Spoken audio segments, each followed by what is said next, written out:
Hello spooky friends, I'm Victoria. Welcome back to my channel, or welcome if you are new here. Today, you know what it is, it's the beginning of a new month, so I am going to go through all of the books I am looking forward to reading in October. It is spooky season, so you best believe it's gonna be a lot of spooky, a lot of horror, a lot of just fun, whimsical stuff for the season, just to really get me in the mood. This is my favorite time for reading, and I am just so excited about all of the books on my TBR this month. So stay tuned if you like horror, if you like mystery, thrillers, if you like YA horror or just some wholesome middle grade spooky reads, stay tuned. I have a list for you that you might enjoy, and I hope you get some really good ideas or recommendations. And of course, at the end of every month, I do a wrap up of all the books that I did end up reading. I will probably not get through all of these, but most of them I will. They are on my TBR, and I usually line up my TBR with my Libby holds. So stay tuned for that and subscribe if you're interested. I will have my September reading wrap up soon. I am new to YouTube, so if you like spooky stuff, if you like book content, if you are into horror books or just seasonal fun fall feels, please subscribe and like. That would help me a lot. Okay, so let's get started. First up, we have The September House by Carissa Orlando. This is a new release, and I was hoping to fit it in September because it is called The September House, but it looks like that is just not going to happen, so October will do. If you hear something weird, it's my dog being a weirdo. So anyway, this one is about a woman who buys this house and it turns out to be haunted. And it's so funny because she's like, you know what? No, I'm not leaving. I'm staying. I spent all my money, I upended my life, and I have moved into this house. I don't care if it's haunted, I am determined to stay. And I think that is so funny and a really unique, different take on the haunted house trope. And I am a huge haunted house book girly, so I can't wait to give this a read. I've heard good things about it so far. The ratings are pretty high, so I can't wait to give it a go in October, even though it is called The September House. Next is another new release called The Stranger Upstairs by Lisa M. Matlin. This is another haunted house book. We have this woman who's a therapist. She has bought this Victorian home of her dreams, and strange stuff starts happening. So she's renovating it. She starts hearing things upstairs in the attic. She starts getting these weird notes, and strange accidents start to happen. And she kind of starts spiraling out of, what is reality and what's not. And she just realizes something is very wrong with this house. So another one, haunted house trope. I absolutely love it. And this one sounds a little bit similar to The September House. And I'm interested to read both of these and see, how they stack up and which one I like better. Next is Long Live the Pumpkin Queen by Shay Earnshaw. This is a sequel to The Nightmare Before Christmas. I'm really excited about this. It is YA and just an easy short read, but essentially we are following Sally after her and Jack are together after the first, movie. And her and Zero stumble across another doorway and they end up in another world, and shenanigans go down. So I saw this and I was like, what's more perfect for the season? And I was really interested in a take from Sally's POV. So yeah, I thought I would give it a go. It's a short read and it sounds like cozy, wholesome, and a little bit of fantasy, magical stuff going on. Next is another middle grade. This was actually on my fall wish list, and that is The Glass Witch by Lindsay Puckett. This just sounds so cute and wholesome. It is about a witch who is not very good at being a witch, and she is not very powerful. And her mom has her go stay in this place called Cranberry Hollow for a few months, and there she kind of comes out of her shell. She's forced to enter into a Halloween pageant, and it just sounds very whimsical, cute, fun. I love short stories like this, and this one is a very short one that will just be cute to throw in one night after I finish something else and just have some spooky, lighthearted feels. This is another one that was on my fall wish list, and that is Everyone Knows Your Mother is a Witch by Rivka Galshin. I'm not super sure how to say that, but this is a story. It's a historical fiction. We are set in 1619 in a village in Germany. There's a plague. There's all kinds of stuff going on right now, and essentially it's about how this town, this little village, spirals and just becomes hysteric with the fear of witches. I love premises like this. I think like hysteria in history is so interesting, and just how things spiral out of control, how thought and words can provoke and convince people to believe things. So I'm so excited for this. I love a historical fiction, and with the witchiness and the time period setting, I don't know how this can be bad. Next is another one that was on my fall Halloween wish list, and that is Meddling Kids by Edgar Cantero. Now this says that we have these group of kids. It's the late 1970s, and they like to solve mysteries, kind of like Scooby-Doo-esque, but they solve their final mystery and then they go off and live life. And then now it's 1990 and they're all kind of like still disturbed by something that happened. Solving their final mystery has kind of haunted them for their whole lives since then. And it's 1990, they're getting back together, the gang's all here, and they are getting back together to really find out what happened. I love books like this, and it says that it's like really nostalgic, and I hope that it hits on those like 90s feels. And I love this cover. It does categorize itself as horror, so I am excited to see if this gets really spooky. Next is another one from my Halloween fall wish list, and that is The Stitchers by Lorian Lawrence. Now, this is another one about kids that are curious and trying to solve mysteries. These kids have these strange neighbors, and they're like, what's up with them? They call them the oldies, and they don't know if they're aliens or monsters or what, but they are determined to find out what is going on with these people. So it just sounds really cute, wholesome. I love a middle grade mystery sometimes, and it just sounds perfect for spooky season. Next is a thriller called For Your Own Good by Samantha Downing. I think this was also on my fall wish list. I'm really trying to tick those off my list. This is about a private school, and we have this teacher. He really just cares about these kids and teaching them and the academic side of it, but then strange things starts happening. Some kids are showing up murdered, and then he's also like grappling with how annoying his fellow teachers are, as well as the kids' parents. They're kind of driving him wild. It says that all he wants is for his colleagues and the endlessly meddlesome parents to stay out of his way. If not, well, they'll get what they deserve.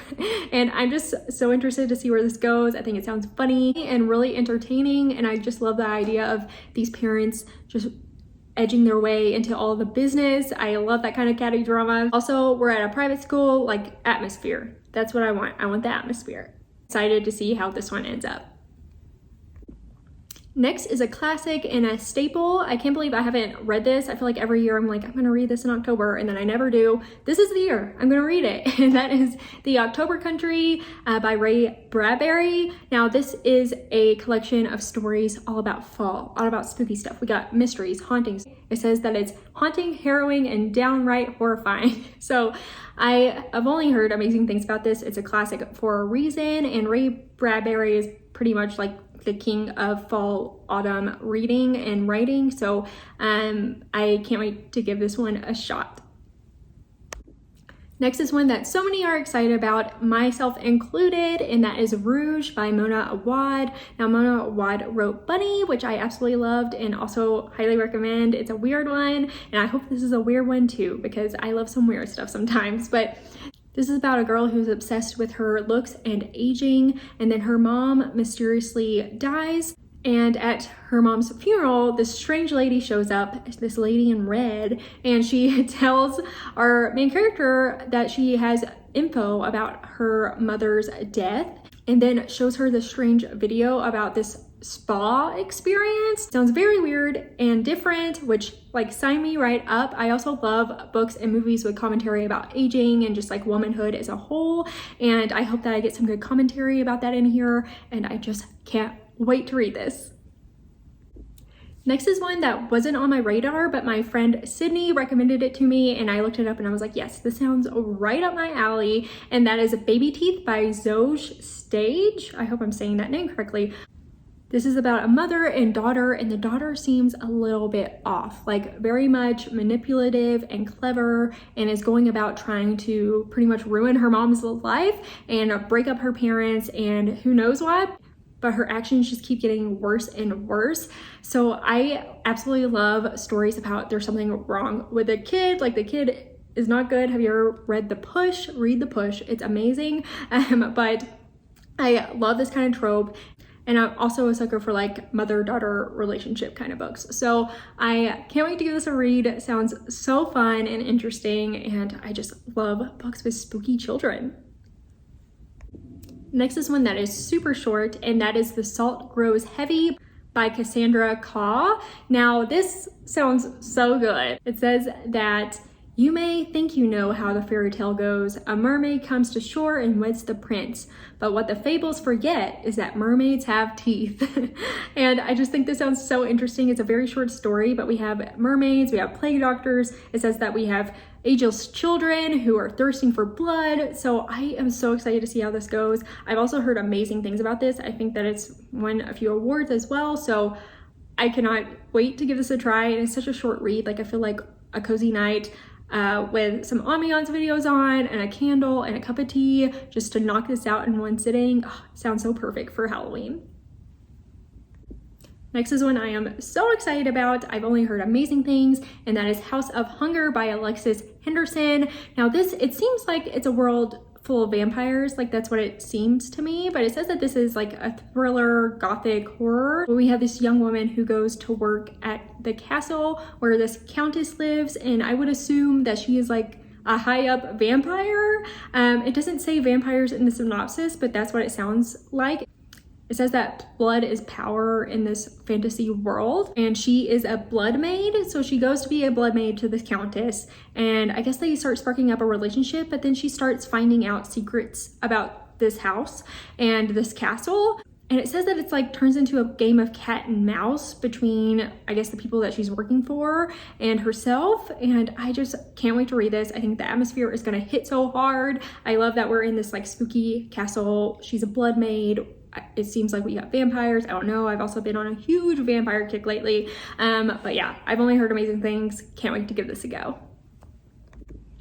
This one was on my horror reading wish list for fall and Halloween, and that is All Hallows by Christopher Golden. I'm hoping to read this like Halloween week because it is set during Halloween. It's Halloween night, kids are trick-or-treating, but then these weird, mysterious kids start showing up. Like they look a little sad, ghosty, strange, and they are telling everyone to like run. The cunning man is coming, and it sounds like there's lots of layers here. There's something also in the woods, and we're just trying to find out what's going on and stay safe through Halloween night until dawn. So it also says that it's set in the 80s, so there's some like 80s nostalgia there, and I just think that this is perfect for Halloween time. Next is another one from my horror wish list for spooky season, and that is Confessions by Kanae Minato. This is about a professor who believes her colleagues have killed her daughter, and she is putting in her resignation. She's not going to teach there anymore, and in her last class she basically tells this story and confesses all of these things to her students, and then they all seek out revenge. That's what it seems like is happening. This is a pretty short one. I think it's perfect for Halloween, like the thrilling. I love like the revenge kind of trope, and I've only heard amazing things about this. It's pretty popular. I've been meaning to read it for a long time, and I am definitely going to try to get to it this season. Another one from that horror list is Theme Music by T. Mary Vandelli. This was recommended to me from a subscriber, and I'm so excited about it. And I'm hoping it becomes available in time for Halloween season in October. We have this girl who her father had murdered her whole family except for her, and she was a baby when it happened. However, they discovered this family and the baby left. They said that there was a song playing and it was Baby Blue, so they call her Baby Blue, and she feels a longing to be connected with her family, and she sees that her house, like she's all grown up now, and she sees that her home where the murders took place was actually up for sale. So she buys it, and it seems like there was some haunting stuff going on and her like trying to discover the truth behind the murders. And I love this kind of trope, you know, we got a haunting. I love the idea of people going back trying to solve something that happened to them, and it just sounds right up my alley and like such a good time. Have y'all been noticing like the things walking by in these windows? Because sometimes I'm like, whoa, what is that? It's cracking me up. Next, we have another middle grade, and that is Aggie Morton Mystery Queen, and this is The Body Under the Piano. And I believe this is the first one in the Aggie Morton series, but essentially we just have this girl solving mysteries, and it's very wholesome, cozy, and a little bit spooky, and I just think this sounds so cute. I wanted to read this this October because I did see that there's another one in the series about like a Christmas mystery, and I'm wanting to read that in the Christmas season, so I thought it'd be nice to like get introduced to the characters and read the first book in that series. Next is a new release by Rachel Harrison called Black Sheep. Read Cackle by Rachel Harrison, and I really enjoyed it. It's also really great for spooky season, but this one is a comedy horror thriller, it seems like. We have our main character, Vesper, left home when they were 18 and never looked back. In the community that she grew up in, was very staunchly religious, and she just has never looked back since she's left home. But then she gets this invitation on her doorstep for a wedding. It's her cousin's wedding, and it seems like they've made some like special exceptions for this wedding, and so she decides to go home, and she discovers a strange family secret, or that something has changed with the family. It says that Vesper's homecoming exhumes a terrifying secret. She's forced to reckon with her family's beliefs and her own crisis of faith in this deliciously sinister novel that explores the way family ties can bind us as we struggle to find our place in the world. So it sounds amazing. I love the trope of like religious extremism and that kind of arena. So I think this sounds really good. I know it's on a lot of people's list for the season, and I can't wait to give it a read. Next is a YA horror, and that is I Feed Her to the Beast, and the Beast is Me by Jamison Shea. This was also on my horror wish list. This is about a ballerina. She is Black and she is not getting treated fairly. So she ends up going into the catacombs and making this deal with the devil, I guess. And this deal is supposed to help her climb to stardom. I love ideas like this, kind of like Black Swan-esque, but then tie in a deal with the devil, yes. And also like the atmosphere here, the catacombs. I hope there's some good language about ballet and dance, which I find interesting sometimes. And yeah, I just think this looks so good. Perfect for spooky season and definitely a little bit different. Next is another one I'm hoping to read on Halloween week, and that is The Missing Season by Gillian French. Now, this one is about kids that start going missing during October, and as Halloween gets closer, things get a little bit more dire. Children in the town believe that they know who is taking all of these kids, and they believe it's a monster called the Mumbler. And apparently, like, I guess adults can't see it, I don't know, but they believe they know what's going on. So named Clara, who is new in town, and then everyone is kind of like, all the kids are telling her about the Mumbler, but she doesn't really believe in it. And then she's also like into playing these Halloween pranks. So I'm interested how things escalate, what is really going on here, who's taking the kids, if the Mumbler is real. So it just sounds like a really interesting, fun time, and I love that it's leading up and set around Halloween. Next is an anthology, and that is The Gathering Dark. Now, I have mentioned this a couple times in some videos. I'm really excited to read this. It is a folk horror anthology. I absolutely love folk horror. The atmosphere is just always so good in them, and we have so many different stories in here within the folk horror genre. It sounds like we have cemeteries and monsters and weird rituals and all kinds of stuff, so I'm excited to read this. I know that there's some really great authors featured, so it sounds like a great time. I am for sure going to be reading the Creature Feature collection from Kindle. This is a new release collection. It came out on September 26th, and it has 6 short stories included from different horror authors. The one I am most excited about is Ankle Snatcher by Grady Hendrix. I'm also really excited about Best of Luck by Jason Mott, and Big Bad as well. Also, The In Bloom by Paul Tremblay. I'm just naming them all. They are all They all just look amazing. The covers are amazing, and I absolutely love creature features, and I feel like they are kind of hard to write, so I am excited to see how they do in this like short story format. Now, they are available on KU. You can also buy them for like, I think I saw that they were like $1.99 each, and I just can't wait to give them a go just for like a short, easy read. They're all like around 100 to 150 pages. Next, we have Ring Shout. I don't want to mispronounce this name. Their last name is Clark, but this is about these vigilantes that go after the KKK and basically try to kill and destroy the KKK. So I think there's going to be some amazing commentary here. It is set in 1915, but I believe this is going to have like a lot of action and fighting, which is always fun. I don't read a ton of those kinds of books, so it's nice to throw those in, and I've only heard amazing things about this. This has been on my list for a minute, and I am like, I have to prioritize this. I need to read it. So I can't wait. I love a historical fantasy horror thriller fiction, and just the idea of battling the KKK and like sending them straight to hell is what it says. So iconic. Next is one from the horror icon, and that is In Between by Tananarive Due.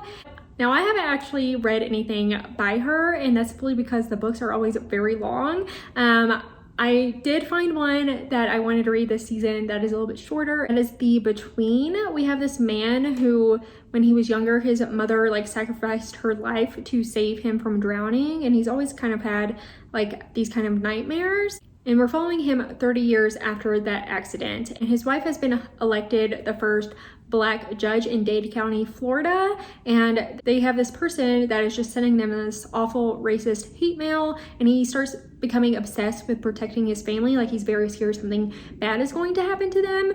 And then he starts having these nightmares. And he's like losing touch with reality, trying to decipher, like, are these dreams things that are to come? Is he just like thinking this up? What is going on? And it sounds like it kind of spirals. His family is worried about him. His battles are pulling him in all these directions. But it says that it's a haunting story of a man desperately trying to hold on to the people and life he loves as he slowly loses himself. Sounds like we have some psychological horror as well as some supernatural stuff going on too. So I can't wait to give this a read. I mean, Tananarive Due is an icon. She's also been a guest judge on Dragula, which I have been watching. It really put her on my radar, and I was like, I have to read something by her. Now, I have a couple of anthologies that I have mentioned previously. I did have one of them in my TBR for last month, but I didn't get to it, and that is Night of the Living Queers. Now, this is an anthology that is YA horror. So this is all featuring authors of the LGBT community and as well as like BIPOC authors. So I love the representation here. Really excited to give this a full read from front to back. I did read the first couple of stories in there and I was having fun, so I just don't think I can finish it yet in September. So I'm adding it to my October TBR to finish off. And then the other anthology is Out There Screaming. Now, this is an anthology edited and like put together by Jordan Peele. So I saw this and I was like, Jordan Peele, yes, sign me up. This comes out on October 3rd, so it should be out at the time that this is posted. And I just can't wait to see all of the stories that have been thought up and compiled for this anthology. Next is another horror, and it's set during Halloween, and that is The Horror at Pleasantbrook by Kevin Lucia. Now, it says that this Halloween, a malevolent, creeping horror invades a small, isolated town nestled deep in the Adirondacks. It cares nothing for this town's secrets, prejudices, or flaws. Its only desires are to consume everything in its path and spread until nothing else remains. I just think this sounds so haunting and spooky. I love that it's set in the Adirondacks during Halloween. I mean, hello atmosphere. So I am so excited to read this. I am for sure gonna add this into my Halloween week reading rotation. Next is Natural Beauty by Ling Ling Huang. I hope I'm saying that correctly, but this is a new release. I'm so excited about this. I love the premise, but it says it's about a young musician who gets sucked into this like elite, beauty obsessed world where perfection comes at a staggering cost. But it does say that this is darkly funny, and then it like opens up questions about consumerism, self-worth, Race and Identity, and it says that it leaves readers with a shocking and unsettling truth. So I just think this sounds so interesting and unique, and I can't wait to give this a read. It sounds really fun and perfect for spooky time. Okay, friends, I think that's enough. My list just for October is so chaotic and honestly like anxiety inducing, just because I want to read so much good stuff for the spooky season. Now, I probably won't get to all of these. I'm hoping that I can at least get to most of them, especially the diverse authors. I'm really trying to prioritize. I know I will at least get to most of these, I am hoping. So yeah, stay tuned, subscribe to my channel if you're interested to see my reviews and thoughts on some of these books, as well just like follow me on my reading journey, especially for spooky season fall time. It's so fun, and I just can't wait to see where my reading takes me this month. I'm hoping to hit between 15 to 20 books again and just have the best spooky, scary time. I love Halloween, can you tell? And it's not obvious, is it? So yeah, I thank you so much for watching this video, and I really hope that you found some good inspo or ideas for books, some that might pique your interest. I know that everyone kind of like has their tropes and things that they love a little bit more. I also have some videos up that are just like fall as a whole kind of wish list. So I have like a horror fall wish list, as well as just fall like general cozy books and YA middle grade too. So be on the lookout for those if you're like looking for more things that are not scary and just like spooky. I have a video for that. And I just want to say thank you so much again. It means a lot, especially if you watched this far through. I know this was a long video. I didn't do a ramble, and I just get excited when talking about books. But again, thank you so much. I appreciate you. I hope that you have a perfect October, the spookiest, funnest, scariest, in a good way, October. Have a good one.